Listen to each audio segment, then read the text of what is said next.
এবার প্রমাণিত হলো এতদিন রাসেল ভাইপার নিয়ে যে তথ্যগুলো ছড়াচ্ছে সবগুলো ভুয়া। রাসেল ভাইপারকে শুধু রাজনৈতিক কারণে ছড়ানো হয়েছে। আসলে ঘটনা হচ্ছে গত 15 জুন বাংলাদেশ ভারত একটি চুক্তি পাশ হয়। সে চুক্তিতে লিখিত ছিল এবার বাংলাদেশের অভ্যন্তরীণ দিয়ে প্রবেশ করবে ইন্ডিয়ার ট্রেন। অর্থাৎ এবার কলকাতা থেকে ত্রিপুরা রাজ্যে যাওয়া যাবে ট্রেনের মাধ্যমে, তাও বাংলাদেশের ভৌগোলিক সীমানার ভিতর দিয়ে। দীর্ঘদিন ধরে ভারত বাংলাদেশকে শোষণ করে আসলেও এবার বাংলাদেশকে সুযোগ মতো হাতিয়ে দিল ভারত। কেন বলছি এরকম? এর কারণ হচ্ছে বাংলাদেশ যখন তিস্তা পানি নিয়ে চুক্তি করতে যায় ভারত সরকারের কাছে, তখনই ভারত সরকার মানা করে দেয় তিস্তা চুক্তিতে। কিন্তু ভারত বাংলাদেশকে আজ পর্যন্ত যত প্রস্তাব জানিয়ে এসে সব পাশ করিয়ে দিয়েছে বাংলাদেশ। এবারও ঠিক সেরকম ঘটল।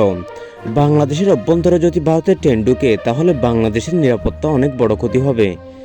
যেমন বাংলাদেশের ভিতর দিয়ে বাইরের ট্রেন রাস্তায় গেলে সেখানে পাহারাদার হিসাবে অনেক বিএসএফ লাগবে, যা ইন্ডিয়া থেকে আনা হবে। এতে বাংলাদেশের সার্বভৌমত্বের জন্য অনেক বড় ক্ষতি হবে। বিরোধী দলরা মনে করছেন ভারত নির্বাচনে আওয়ামী লীগের পক্ষ নিয়েছিল কারণ এই চুক্তির জন্য। বাংলাদেশকে আজীবন ব্যবহার করে যাচ্ছে ভারত, আর রাজনীতির শিকার হচ্ছে বাংলাদেশ।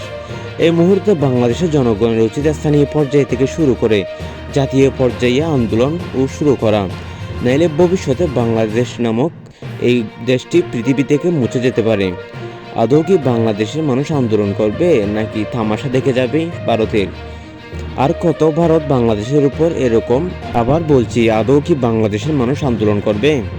দেশ বিদেশের সব নিউজ পেতে চ্যানেলটি সাবস্ক্রাইব করুন।